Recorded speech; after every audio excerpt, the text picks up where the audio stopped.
Hey, what's up, guys? It's Blake from the This and That podcast. With this next episode that we're getting ready to play, there was some technical issues. We had some camera issues. Mitch was having some kind of computer internet, maybe webcam problems. So you're gonna notice some cuts. There's a few edits that that are gonna happen in the episode, but I just wanted to kind of make you guys aware, let you know why it was edited this time. Nothing crazy happened. Just some technical issues. I hope you enjoyed the episode. We had a lot of fun, and as always, we work really hard on these episodes. So again, as always, thank you guys for checking them out, and I hope you enjoy it. See you later.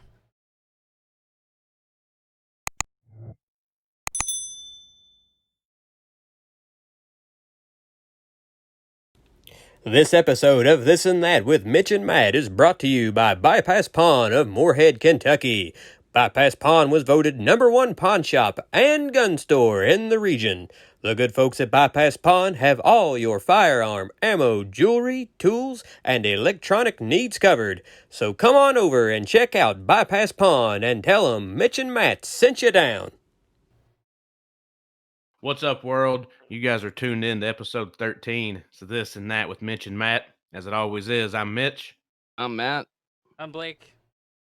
And today, guys, we've got one of the hardest working bands out there right now doing their thing. We've got Steph and Cody from City of the Week out in Phoenix, Arizona. 7 p.m. out there for them. But they took some time out of their schedule to hang out with us tonight and talk music, shenanigans, mayhem, and why Matt's such a dick. So we'll get into it. So, guys, first of all, thank you guys for taking the time to come out and talk to us and hang out with us. I know you guys said you're out on the balcony just hanging out. It looks very pretty out there compared to the shit weather we had here. It's dark and rainy. But so I know when we were talking right before this, you guys said you all just moved to Phoenix. So yeah, brand new to Phoenix. Nobody, don't know anybody, just fucking packed up and went. Yeah, so we're originally from Minneapolis. We've been there, or at least I started the band there, I want to say like 8 years ago. And then 7 months ago, we moved to LA, lived there for 6 months. And then a month ago, we just packed up and came here. Fuck yeah. I mean, I think anybody that just packs up and leaves, no matter what the reason, you got to have some balls just to pack up and fucking just roll out, especially not to know anybody where you're going. I mean, yeah, I mean, it's beautiful so here. What's up? So you and Cody, you're if I'm not mistaken, you're the bass player for City of the Week, correct? Correct, yeah. Bass, and so you guys just packed up together and rode out, and now you're just doing it out there, right? We went to LA for the winter. It was cool, but then COVID hit and everything shut down, and we kind of like this sucks. So yeah, we snowbird every year, or we snowbird a couple times, just because Minneapolis just fucking sucks. So, like for the winter at least, so we always get out of there, and we always have tried to come to Arizona, and like every year, it's just last minute, hasn't worked out. Like housing has always fallen through, and so we just end up shipping off to LA for the winter because whatever. I mean, it's easy there. Like it's easy to like get housing. Like we just know so many people. I mean, the music industry lives there, so it's like, you know, like every year, it's like, oh, just give me cash and I have a room or whatever. So always end up there, and then we ended up staying there since Cody is like in film and whatnot. He's a nerd with all that stuff. Yeah, so like, let's just. Right. I had a teaching job, so like, let's just stay. And then we stayed for a while, and then it was like, man, I really hate it here. And he's like, yeah, I kind of hate it too. And so and then COVID hit and everything shut down, and it was shut down for, a long time there. Like it was really shut down in California, where Arizona was still open. And we were like, man, like we can't work, we can't really do anything here, so let's just get out. And we love Phoenix. Hell yeah! So you guys plan on sticking around a long time there, or is that just a place you're gonna be for a while? Got a place with a full studio, so Cody's gonna have to work out of it. He has a job with I don't know if you want to say, but he hasn't. I guess we can keep it a secret for now. But he got a really good job. He works, right? I don't want to jinx it. As soon as I say it, I'm gonna get fired. But he has a job with a really, really, really big company. So we'll be able to work out of the house with the studio, and we'll be able to do more with City of the Week stuff. We'll have like a full film setup all the time. So right now we're still setting everything up. So. All right. Hey guys, speaking of doing some filming stuff, I know your video for Trust Nobody it's everywhere. It's all over YouTube, Facebook. Every time I go on Instagram, it's on there. And man, it's a badass video. It's a fucking badass video. I've watched it like 6 times before we did this today. I don't know if it just pumped me up, but I don't know. Maybe want to shoot guns and just raise hell. So Cool video. Well, That thanks, was like the man. point. Yeah. I mean, Yeah, it had to be a was fun just video to awesome. film. I mean, yeah, but the funner it looks on camera, the more struggles there are behind the scenes. I mean, we literally put the entire thing together ourselves. So, I mean, literally from, like, we produced everything. Like, we had to secure all the props, the Range Rover, all the guns. We had, like, all the gun laws in the country. Like, you can't even purchase fake guns in some states, which that was a pain in the ass. We had to drive to Iowa to get fake guns, and we couldn't fly with, we had to, like, hide that shit on a flight, and then the big machine guns. We can't get that in Minnesota. So we had to go to California, go to freaking Santa Clarita, and we're filming like 4 hours away from there. So it was just like a lot of finding another film person, getting everything set up, because it was kind of the middle of nowhere. So getting everything together was just like crazy. And then one of the days filming was so windy, I couldn't even stand up because it's like sand out there. And I had like these little tiny, you could see the boots in the video with the camo, but the teals are so tiny that it would just go straight into the sand. So the fun fact, the one where we're a trio and we're holding up the guns, and Brent is literally holding me up for those shots. We're gonna put out like a behind the scenes sort of thing talking about it a little bit, but literally like there's footage of him just like holding me up because I couldn't even stand up. Listen, it was your hard work paid off, man. I mean, and not just trying to blow smoke up anybody's ass. It's a badass video. When I first watched it was definitely like this Mad Max appeal that I liked about it. And then it was just you raising hell with some fucking guns. So we're gun guys, so we love that shit. Yeah, so. we like that. It seems like it's doing okay too, right? Like, what are we approaching? A couple 100,000 views in just about a month? Yeah. Wow. Yeah. Almost 2 months, but yeah. Oh yeah, no, it's crazy. It's the best any of our videos have performed like at this point. So we're hoping it's, we want to see a mill in the next few months. We got high goals, and the original goals that we had set, because we always do like like release plan and everything that we execute for each video, and this one just like blew it out of the water. Like it was so much. It was so like literally like quadrupled like our expectations. So we're like, yes, it means what we did worked, and so I'm ready for the next one. We're already editing the next one, so it's funny because that's how this happened. Was I was on YouTube pushing our shit, like looking at YouTube, trying to see why we only had like 6 people watching us, and trying to figure out who those 6 people fucking were. And then I seen your video, and then it made me think about Punch Your Wound Clothing, which our friend JD runs, and I was fucking. So then I started networking my ass off, trying to get him to get a hold of you guys. But that's how this happened. Was I seen your video first and foremost? I was just fucking scrolling through Facebook or YouTube. But I don't know, man. It's just I think videos. I love watching music videos. It don't happen anymore. I mean, you don't have anywhere to watch them really. You have YouTube now, but I think the days of like clicking your fucking remote for MTV to watch some music videos was a cool era, and now it's fucking gone. But MTV's cool dead anyway. I mean, a lot of people, it's a lot just of like people don't reality. want to put the budget into music videos anymore. You see, like Right, some and of I the think that- biggest people in the world will make music videos, but a lot of people just don't. Right. I can't imagine the money. A lot of bands have opted to do lyric videos. They're super popular right now. Even really, really big artists are doing that. It's obviously a cheaper alternative, but it still has like cool artwork, But us personally, I'm like, you go big or you go the fuck home. So I'm not gonna half-ass something. Yeah. Like the thing is, like, when we create the music, we write it, when we have a vision with it. To me, I got into music literally from MTV, watching music videos. Like, it wasn't the music that got me, which most bands it is, but for me it was like I was obviously into music, but it didn't really click with me until I saw like Elena by My Chemical Romance. I saw the Foo Fighters video, Best of You. I saw like the Weezer, can't remember what it was that came out at that time, but like when I was like 13, 14, watching MTV, TRL, and VH1 when they were playing it, like it was like, holy shit, like this makes sense. It's like, I want to do that. So for us, it's like we have a vision, we write the songs, like, and we have to bring it to life, like, or what's the point, you know? So thankfully, YouTube is still like popping, you know. Obviously, you know, no MTV or whatnot, but YouTube is like primo. People, everybody watches YouTube, everybody uses it, and I love the fact that it's not like, obviously MTV is cool, but it's like you're gonna need a lot of money and a huge team to get on MTV. For us, anybody can put something on YouTube, but if you market it correctly, then it can come to the surface, you know?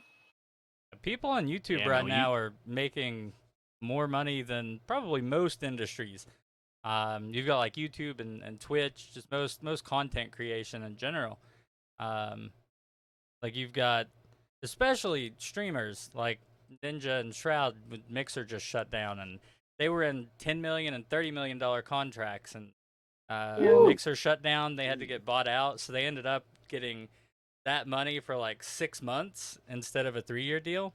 And that's the kind of things that you kind of see coming up on YouTube and Mixer or YouTube, Twitch. Content creation is just like ridiculous money. So I think overall, you're probably better off just being on YouTube than putting up the money to try to get on to other channels. Yeah, totally. Yeah, I like the fact that YouTube isn't completely like controlled by, you know, music industry still has plenty of entities that are very much controlled by the majors. Well, not YouTube is pretty much a free for all. I mean, obviously there's perks of being a major on there, like, you know, but you know, it's definitely a free for all, and anybody really has access to do well on there, which is awesome. I'm all about that indie life, you know. Yeah, absolutely. I mean, you guys approved that shit. Oh, back to your Weezer thing. Was that Hash Pipe? I think so. Yeah. Yeah. I love Weezer. There was the OK Go one on the little treadmills. That was a good one. Here it goes again. Oh shit, where they did that fucking dance on the fucking treadmills and shit. Yes. I remember that. That was good shit. Yeah. God, that seems so fucking long ago. I know. When what? It was like mid 2000s or some shit, right? Like maybe like 12 years ago, because I want to say I was like late middle school, early high school, so like 14. So that would be like 12 years ago. So fuck, I feel old as fuck right now. Yeah. This is bullshit.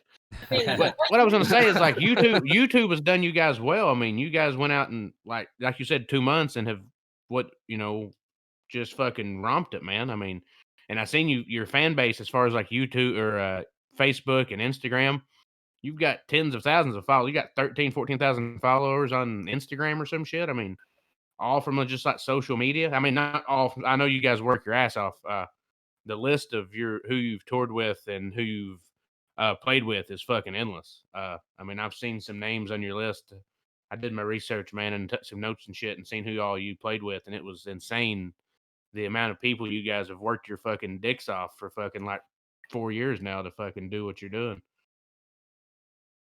Yeah, I mean, well, thank you for recognizing that. We have. I mean, we've utilized every aspect that we have. I mean, independent artists, I feel like this is the era of it, you know, like we have the world at our fingertips, especially with social media, especially with everything digital. So, but the thing is that you have to figure out how to utilize it.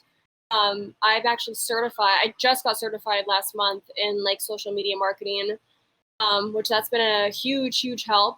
Obviously I did that right before social media came out. I was like, we're gonna do this the right way.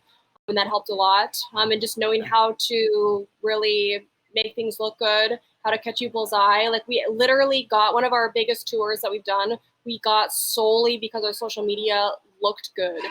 Like not even just the numbers. It was about like, oh, your guys' social media is just popping. Like you guys do it. Like it just looks good. Like you guys just look like this huge band on there with like the content that you're posting. And we got the tour from that, which I was like, holy shit. Like that's so cool. But obviously the content, all that, you need the right content. So like the content that we get on our social media is from getting in the van and playing shows every single night, playing dive bars. And we simply just bring a photographer or videographer with us and they capture everything. So honestly, it's kind of a lot of our like our image and whatnot is due to the photographers that we brought out. Like we just make sure that they're at what they do, and they always are, and they always, make us look better than we are. So keep fooling people. Yeah, so we owe it to them. We've taken out Lauren Klingy. She's recently did Kevin Dance. She did a Slaves tour. She did Conquer Divide.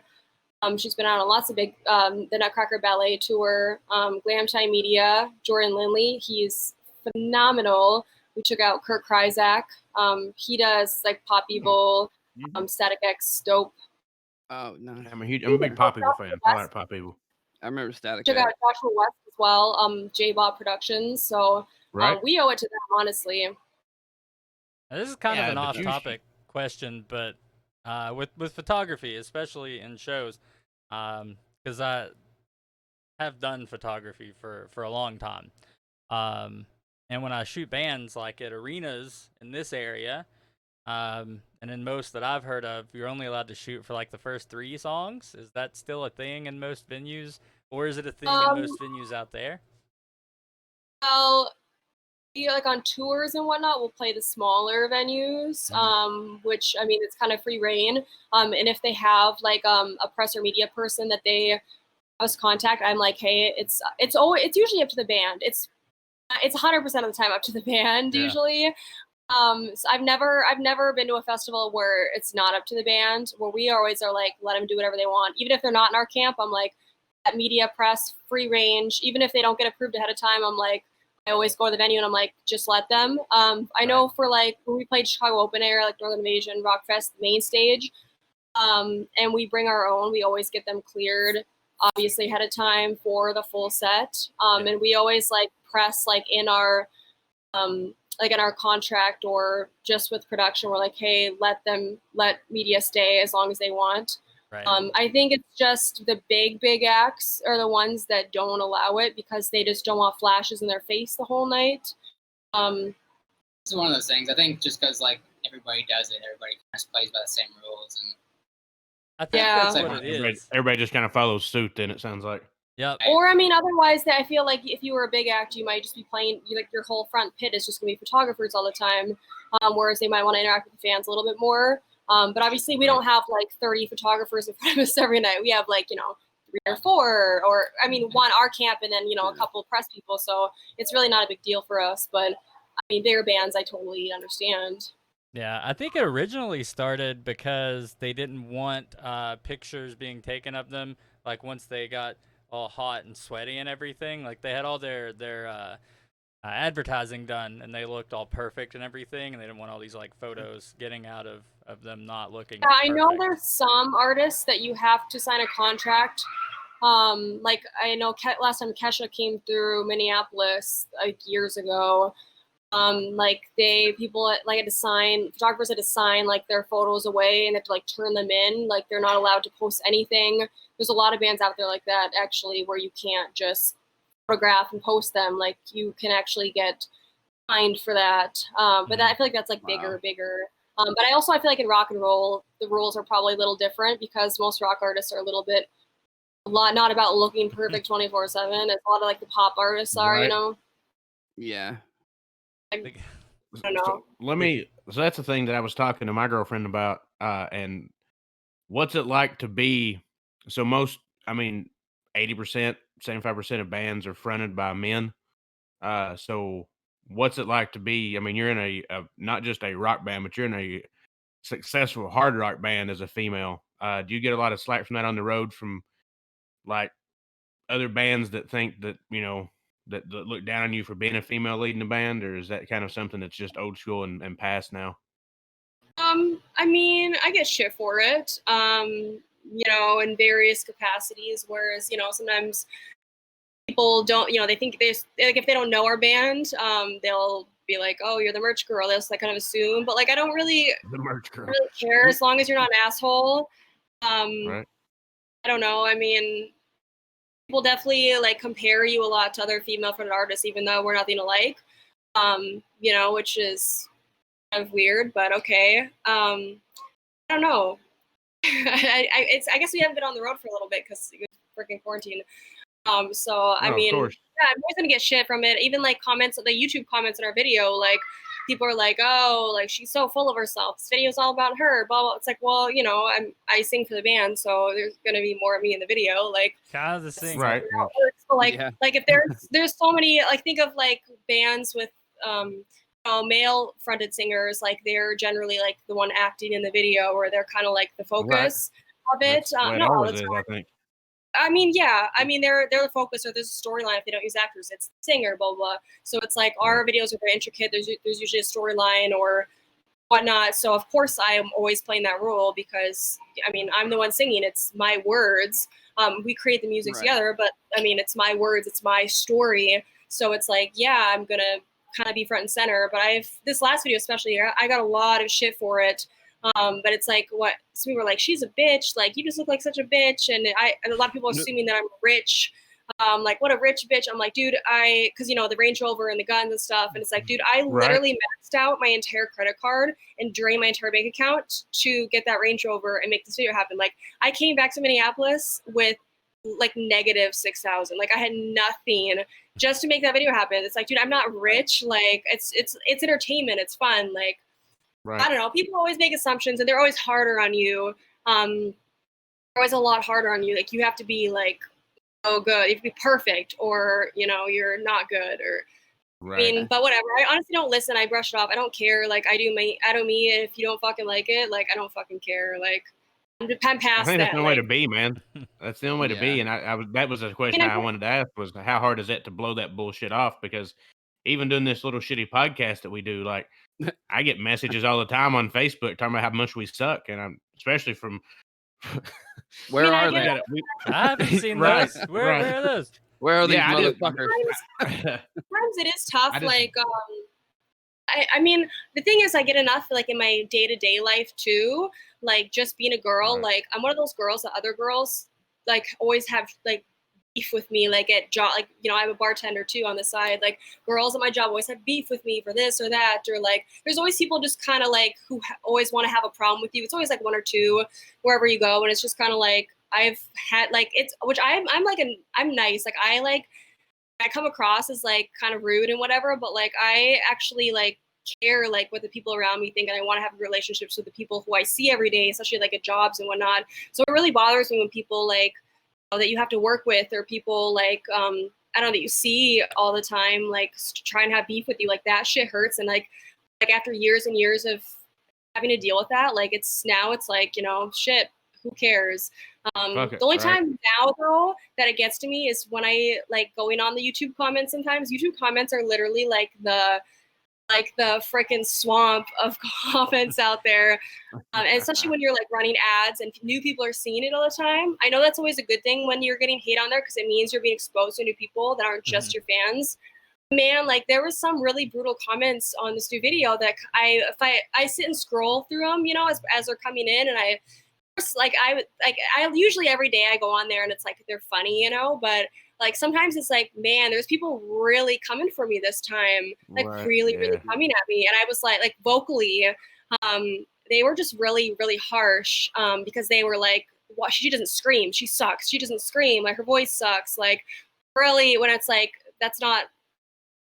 we're not a metal band. We don't scream. That's not our thing. Right. Yeah. Like obviously I shouldn't even be offended, but I'm like, if you read those comments enough every single day, it's like, oh my God, like, am I not good? And then one day I just am like, shut it off. Who cares? Like read the good one stuff. Like don't feed into the haters. Right. No, I've actually been involved with YouTube and streaming for probably around 10 years now. So when we first started doing this, I was telling Mitch and Matt, I was like, listen, if this does well, you're gonna learn something. You're gonna experience something that most people never do. Most people don't know what it's like to have 10,000 people tell them that they suck, and it's different. You don't deal with it the way you think you're gonna deal with it, and it's something that not most people experience. But I was looking through some of those comments though, and I think my favorite one that kind of made me chuckle was one that said that City of the Week was like Paramore from a single parent home. That's a good one. That's a compliment. I think they meant it as a compliment because I took it as one. Like that's literally the most accurate shit that I've heard. Right. Because like we I'm like, we're thinking of like, we always think of like when we market our stuff, it's like, what bands are we like? And the only one we consistently hear is Paramore, which vocally, yes, but musically, no, it's nothing like Paramore musically. But like when somebody said that, I was like, holy shit, like that's like, that makes sense. I was like, I got it. I was like, I want to put that in our freaking like bio, like for real. Yeah. That's exact, like my exact description of what you guys sounded like. I was like, they're like a Paramore, but more heavy, like a heavy Paramore. Like, yeah. I mean, that's kind of the only sort of consistent description we've got, and I think it's the only thing that actually makes sense. Right. Like a heavy earlier Paramore, because now they're like pop, like indie pop, so it's like not new stuff, but like the old like Misery Business back in the day, like vocally, like I totally hear it, like absolutely. But we're just, I'm like musically, I'm like, what do we sound like musically, like not like I'm texting all my friends. I'm like, who should we market this video to? Like, what other bands we sound like? And they're like, nobody can give us a freaking band. I'm like, God damn it, you guys. Do you guys remember Easycore? Do you remember like Easycore music? I mean, it's still around, but it's like when A Day to Remember and 4 Years Strong, all those bands came out. I think musically, you're probably closest to a lot of those bands. Same. From what I've heard, cool. I haven't listened to like everything. I mean, everybody sees us in a different light, which honestly is really, really cool, because I feel like all of the really iconic bands, all of the ones that go really, really far are the ones that sound like themselves, like they have a defining sound. So I'm like, always like, anytime I'm like, damn, why can't we like describe it? It's like, okay, well, it means that we have our own thing, which is good. Yeah. Just what I always aimed to have as a kid, so I should be proud of it. So right, and it's good because it's good. It's not unique and shit.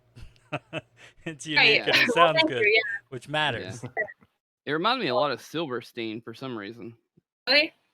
I don't know why, but I kind of went back to Silverstein. But like, I mean, people always list good bands, so I'm always like, okay. Right. Like, I'll take it. Somebody, we had a journalist from Yahoo say that it wrote an article saying we sounded like Queen, and I was like, I'll take it. Like, that's the hugest compliment ever. In my head, I'm like, what the fuck? What the fuck? One of the greatest vocalists of all time. Freddie Mercury was a beast. Yeah, so we did it all, and I'm like, even though I'm like, we sound nothing like them, but I'm like, that's a huge compliment because they're so talented. Like, if you're comparing you to the greats, like, totally, I'll take it. Absolutely. But so as we were saying, man, that you guys have put in the work for everything that you've done as far as, your music videos and getting your own sound. So you were mentioning people are having trouble like finding out who you sounded like. So it's better than saying like, oh, you sound like, fucking so-and-so, or you sound just like this person, because there's a ton of bands out there that do that fucking, I always got like the Nickelback syndrome. They all fucking sound the same. Yeah. Like everything sounds the fucking same. So the fact that you all have came out and worked your ass off, and people are like, I don't know who they sound like. Well, it's because you guys sound like yourself, I think, a lot. And you've got hit and misses of certain people. You've got different little pieces of Paramore, or different pieces of fucking even Queen or some shit. But at the end of the day, you're fucking City of the Week. You're not fucking Kitty or fucking Disturbed or Pop Evil or some shit like that. So Creed. I think no. Sorry. Go on. Please. That's who we want. Fucking Creed. I love some Creed. 99 Creed. My dad would be here. Call my old man. He'd be here right now. If you told him they sounded like Creed and they just hung up, I wouldn't blame them. Right. Oh, we sound like Creed. Cool. Well, we'll see you fucking later. Like, interview over. Right. No shit. So I'm curious, in looking at your list of everybody you guys have toured with and played with, do you guys, first of all, do you guys have anybody that you were just fucking stoked beyond belief to play with? Like somebody that you guys had dreamed of playing with and got to finally like play with? I used to play with a lot, so my bad. It's weird. When we got the invitation, actually, it's hard to say with all of the festivals we've done, but I think the biggest one for me, I was like, holy shit, was the one with Ozzy Osbourne, Rock USA, and we literally played the same stage.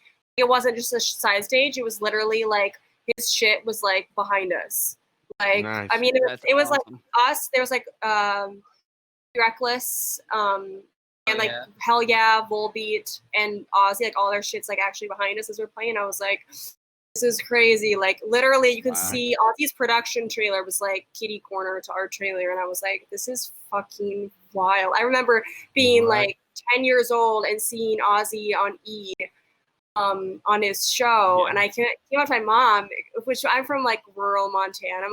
My mom was like very conservative, so like they didn't listen to rock music. So I was like, "Who's Ozzy Osbourne?" And she's like, "What are you watching? Turn that off." The devil. When you said I was 10 and I watched Ozzy on E, in my mind you were a 10-year-old that went to a concert and caught Ozzy Osbourne like taking ecstasy, and I was blown away. I wanted to. Right, I did too. When she said I was 10 and I seen Ozzy on E, and I was like, holy shit.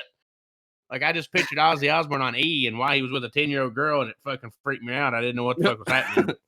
I mean, panic mode set in. What I always think about when I think about the Osbournes. He is such a weird son of a bitch, though. He's done E. I mean. Probably. Yeah, I mean. 2020 was, I know I read a couple reviews, and they were saying you guys were to be watched the fuck out for. I know that I'm guessing COVID and Corona has slowed that shit down, but it's also probably gave you time, I'm guessing, to like write new material and shit. Yeah, I mean, honestly, for us, it kind of hasn't really changed a whole lot. We have to cancel like a few shows, but we were planning on just writing the record this year and doing some like digital, just like filming more stuff, getting more content out there. Because right now we only have 20 songs. Or 20 originals, 2 covers that are like recorded and whatnot. And we've been touring on those. I mean, we toured on our 2014 album for freaking 4 years. And then we toured on this one for a while. So we just wanted to sit down and write, but of course we never can. We're a touring band and that's all we ever want to do. Like, I feel like I'm dying if I don't tour. We literally play about 100 shows a year. So it's like not playing a show, we can't do it. So this has actually helped us stay a little bit more focused because we can't play a show. Like, there's literally nothing we can do. So it's like, okay, every band is fucked right now, so we can just sit down and once we get our studio finished, it's been a lot of moving around, which has been a train wreck, and a lot of like trying to find a job and whatnot. So there's a lot of bullshit too, but it's like if I'm gonna go through bullshit and have to like set everything up, like now is the time because there's literally nothing else I can do. So True. Yeah. So I commend you for liking touring so much because I fucking hated it. Like, the last thing that I wanted to do was get in a van for like 2 or 3 weeks with Matt and Ryan. It was really, That's because Matt had a fucking surgical mask on fucking E and was doing this shit the whole fucking time, and that's why nobody wanted to be with him. Yeah, It was a fucking problem. He was always. It's definitely like our first few years of touring definitely were like crazy and like it was a lot of like learning how to get along and stuff. But like I feel like as a band we just gel really, really well, especially like our current lineup. We've had it for 4 years. Before that, I mean, we still gelled pretty well. I don't know, for all of us, we all feel the same way. Like when we come off the road for more than a couple weeks, we like we're just depressed. Like post-tour depression is absolutely real for us. And like being off the road this long, our last shows were November last year. Like we've never gone more than like 6 weeks without playing a show. Honestly, it's probably why we're moving so much because we just need to like get out and like. You gotta have something to do. Yeah, because you're like when you're on tour, you're up here all the time, and then tour ends, and you're like back here, and like, what do? You know? I mean, it's like touring gives me a sense of purpose. Like I feel like I see people come out to our shows, they're singing the words, and they're like, you know, you changed my life, and they, you know, we've impacted them so much. The fact they're like, you know, like they come out, they take off their day or the week. People follow us on tours, you know, they take off their job and they're like just singing the words and they're having the best time of their life, and they'd rather be with us than anywhere else ever. Like to me, it's like, holy shit, I did what I've always wanted to do. That's literally like why music has resonated with me. It's because of the people and interacting with people and changing their lives. And it's like, I feel accomplished. It's the only time I feel accomplished, totally honest with you. Right, and the shows are awesome. Like that was great. I didn't hate everything about being on the road. I hated everything about being in a van with Matt and Ryan. That was my secret is I sleep probably like 13, 14 hours a day. If we're in the van, I'm sleeping. Like, honestly. So, I mean, obviously, then the second I get up, I'm working for the next freaking 15 hours a day straight. But it's like, if I'm in the van, I'm sleeping. So it's like, nobody can piss me off because I'm asleep. I'm dreaming back there, you know? So, Maybe you should try that both of out. us are. So, you can't be You pissed fucked off. up, Blake. Yeah, I don't know. Maybe. You should just took a fucking nap, you fucking you just whiny let me baby. and Ryan do our thing, and you just slept in the back. Everything would have been fine. Or you'd have died en route, one of the two. We Yeah. almost died en route a couple times. What's your plans going forward from this point on? What do you got going on? Well, Writing. a lot. We have 2 songs that are done, though, ready to come out. But we have another music video from Pulling Teeth that's going to come out in a few weeks once Cody's done editing it. He's our all-around video guy, so he edits everything. So I'm not gonna lie, I'm really hoping it's Censor This has turned into one of my favorite songs on the album. that's a video. Not because I can sing it, because when my girlfriend sings it, it does something to me. I can't sing it going down the road about how I drink liquor out of a bottle, but she can sing it and it just does something. I don't know. So I appreciate what you did with that song a lot. I know what it does. Right? You dirty fucker. Yeah, that's a fucking favorite. A fucking good song. We put that video out 4 years ago. That's why we're like gung ho about some new stuff. Yeah, so a new song or a song from Pulling Teeth has a video. I want to do a behind the scenes talking about Trust Nobody because we have so many behind the scenes stories I like can't even. We like have to get it out. I want to do a couple other like just videos, just like fun things. I can't really give too much away, just in case like we happen to not do whatever. And just because it's a surprise, because one of them is going to be really funny. And then just filming a new music video and getting that new out into your ear holes. And yeah. There's so much music, so many demos. It's probably like 2 records. And it's all new, it's all different. It's all like people think that we already are unique. It's like the new stuff is like so far like beyond that. I'm like I'm writing and I'll bring it to the table. And I'm like, there's no way you guys are gonna like this because it's so just like I'm just like spitting the craziest out there shit, and they're like, this is fucking awesome, this is cool. And I'm like, you guys really like this? Like I was really pissed off and drunk and I was like, fuck you, you know, you're a bitch. And they're like, yeah, this is cool. I'm like so it's gonna be more extreme and crazier than ever. So fucking get prepared. Hard to identify, that's for sure.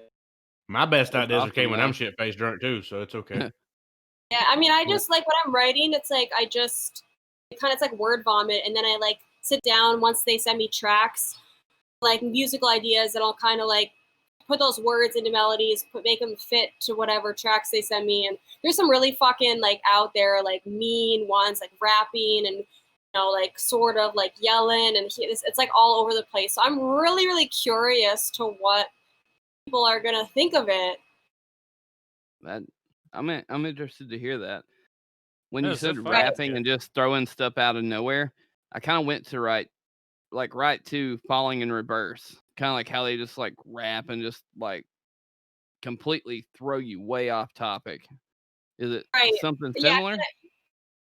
I mean, I think that might be why, because I've been listening to a lot of the new Falling in Reverse stuff too. I'm in love with the new like the cinematic drugs, losing my life, Popular Monster. Like Ronnie Radke goes above and beyond, and he's one of my favorites because he never puts out half-assed shit. It's literally just he goes balls to the wall every time, and I think that especially with the video qualities too, that guy goes above and beyond. So I think that might have really encouraged me, or actually him and a lot of the bands I've been listening to now really encouraged me to just be like, who gives a fuck? Like, I'm just gonna say whatever the fuck I want, because I mean that last record was like that, but now it's even more like I feel like as I get older, I get a little bit crazier every year, and so now I'm just really off the rails. And I think your music is gonna reflect that.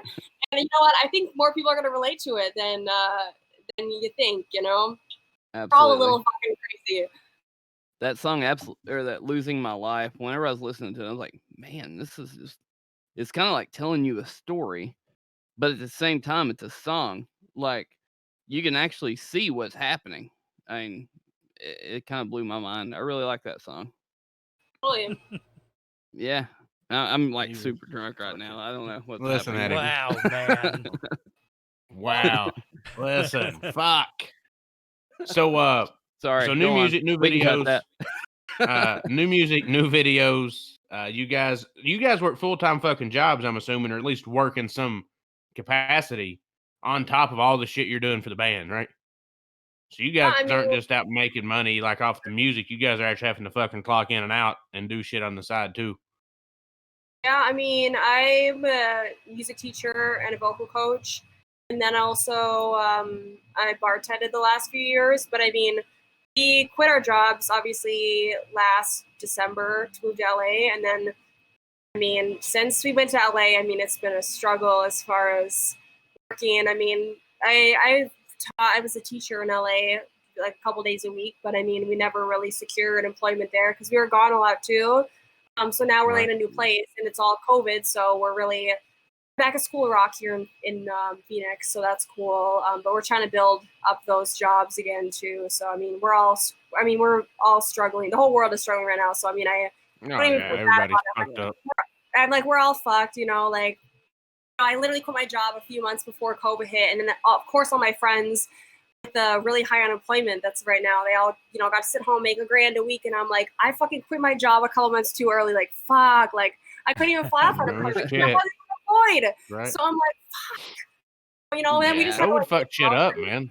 It did. it really did. So, but we able to kind of lay low, and I was even delivering groceries with Instacart, till I could secure something. So, I mean, we made it work. He was still editing some videos, so you gotta do what you gotta do. I mean, most bands will sit there and be like, "Oh, I don't work on a side job, blah blah blah. I'm too cool for that." I'm like, I don't care. Like, we're service industry. All of us are service industry except for Cody. Like, we all work side jobs. We hustle. We got to pay for our shit somehow. And I'm not going to beg for money from other people. I'm going to fucking work and get that shit myself, Yeah, we just hop around a lot. Yeah, so it's been a struggle this year. That's But I mean, I used to work fucking, when I was in retail years ago, when I first started the band, I was working like 60-hour weeks. Like, I would come home and literally there was times I would wake up like face down, like in front of my freaking door at my apartment, like in the entryway, like, and I'm like, how did I get here the next morning? Like, freaking, like, what? Like, I just walked in and just like fell on the floor. Like, I would sit on the floor playing my cat, and then I just got face first. Like, I would just be exhausted. But I mean, in the down service industry, we're exhausted all the time too. But we hustle, we work hard, we're not lazy at all. We figure it out. There's no rhyme or reason to anything we do. We just do what we want. We do stuff as long as you make it work, though. I mean, right? And it's whatever works for you guys, because the same shit that worked for so and so is not going to work for you guys. But you guys seem like talk to our friends and family. The chemistry that you. You guys are so dumb. You have no idea what the fuck you're doing, like, ever. Right? Well, that's all right. I mean, you guys have made a fucking. If it ended fucking today, would you consider yourself successful at this point? Because I mean, I think that's what matters to your life. So, I mean, shit, I have a long way to go, but I'm one of those people that's never happy. Like, I could be the most famous person in the world with like the biggest hit, and I would still be like, oh, but I still wouldn't be happy. So I can go a little bigger, I can go a little harder, Right. but that's a good drive to fucking keep. Absolutely. Right. I feel like that's how it always is when you're playing music, especially when you're actively going after it. You're just never satisfied. You always want more. I mean, that's what's keeping you going. I mean, it's not like, for us, it's not chart numbers or money or blah, blah, blah. Like, I just want to be able to live comfortably, be able to pay my bills, and I'm happy. But it's like, I don't know, I just want to make a bigger impact. I want to, play bigger shows. I want to, have our meet and greets be longer. Like, we did at the festivals, it was the main stage in 2017, Rock Fest and Rock USA back to back.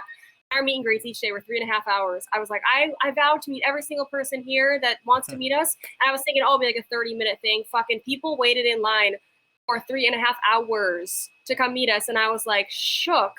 And I was like, and I would do it all over again. Yeah, Even if I was making it in the world, I would be like, let's stand here for 8 hours if you want to meet us. Like, that, to me, that's successful. Like, hearing their stories about how we impacted their lives is like, to me, that's success.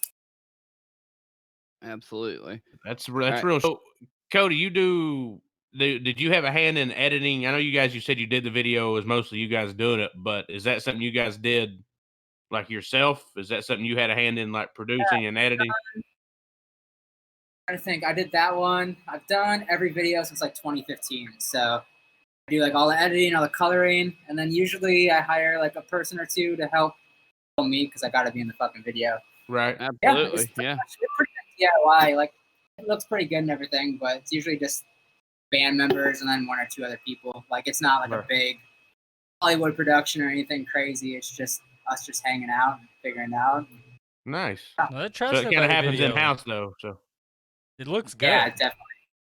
Thanks. Like it's. yeah. I figure like once it goes downhill, like people will let us know. I Once definitely. once it gets I wouldn't watch that and think that just the band made it. Like I would think that some big production crew had made that video. Yeah, you like, could see that. it's Yeah, legitimate. I mean, I think when you watch that video, Great. you know, you think that there's a shit ton of money into that, and you know that came from a major label who had 55 fucking people out spraying you with water and like making sure you look good and shit the whole time. So oh yeah, I that's feel like that. Actually, that story sounds way cooler than us and like a than whole what it really Literally- was. Behind the scenes, it's so jank though. Like it was literally him with the camera, and then we had another like person to assist with camera because obviously he's in like a lot of the Do shots. you guys know the band 9 Electric? What was the name again? I'm sorry. 9 Electric. I don't. I'm not I'm not familiar with it. familiar. Their singer, they I'm broke up now, but the singer of that band was with us. We toured with them 2 years ago. Yep. Yeah, Ron, our good buddy, came and went to He's the desert awesome. with us, and yeah, we just hung out. We just make it up as we go. Like we try to plan as much as we can. Like but literally, like when I Yeah. say jank, I mean I literally like after every few shots, I'm like gluing my freaking nails back on because they were like, I'm not bougie. Like I just do everything myself, you know. But like I bought these fake nails because I'm like I want to look extra bougie. I want it to look like it's this $100,000 video. They were like the cheapest, gross nails, and they'd break off after every few takes. And I'm sitting there in the car, like in the Range Rover, like gluing them on. Like so, I mean, it looks like my camera figured it out, but like I'm behind the scenes. I'm like, man, this is so janky. I can't even. So people are like in the comments, like, man, you rich bitch. Like you guys put so much money into this. I'm like, dude, you have no idea. Like I like glue my fingernails on with like eyelash glue and shit. Like that's how like broke and just like janky. But as long as it looks good on camera, that's literally the only thing that matters. You know, so I'm like, all right, if you think I'm rich, cool. Like we did our jobs. Man, you fucking killed the Absolutely. video, man. All of you guys, you killed that. That was for sure. So Yeah. listen, man, I know we just right. hope it's Well, good, and then if it looks like shit, you'll just never see it. yeah, no, man. This like I said, man. I seen this video prior to ever talking to you guys, and it was already a hit then. So I think it's fucking definitely blew up. So. But I know we've kept you guys for a bit, man. We appreciate everything you guys do. We look forward to all kinds of new music, new sounds and shit. Still rocking out. So what now? Real quick, Pulling Teeth has been out for 2 years, correct? This was recently the second year it came out, right? And you guys have toured off that album until COVID shut kind of things down. But I guess when you get the okay to go out, you guys plan on going back out and doing some touring off of that record, or you gonna wait till new shit comes out? There'll be new music coming out. Yeah, Good that deal. makes sense. Especially, I mean, what else do we do right now? You might as well make Right. new music. I mean, you can just do a podcast and sit around and drink. That's what we do. So, I like So a that, lot of man. us do. Good I'm here gig. for it. right, it is a good gig. Look, as Matt reaches for the fireball, I knew it. Somebody Ran go out, check dude. on him. He ran out. Listen, no You worry joke. about your own shit. We do appreciate you 100% for stopping in and hanging out with us. I know we Absolutely. you know, it's a lot to ask sometimes when you guys are busy doing your own thing and trying to make it and write and record and all that shit. So take a few minutes out of your day to hang out with us means the world. And you guys are doing some good shit. Thanks. So and like I said, we're not just trying to blow smoke up your ass and make you feel good, but you do good shit. We enjoy your music, especially your videos, and keep doing it, man. I like it. I enjoy it. We hope to see you around the tri-state area. I think we're all around Huntington, West Virginia area, Kentucky, Lexington, things like that. Ohio. There. Yeah, listen, right. So we'll definitely, when you start touring again, we'll definitely have to meet up and hang out and have some drinks.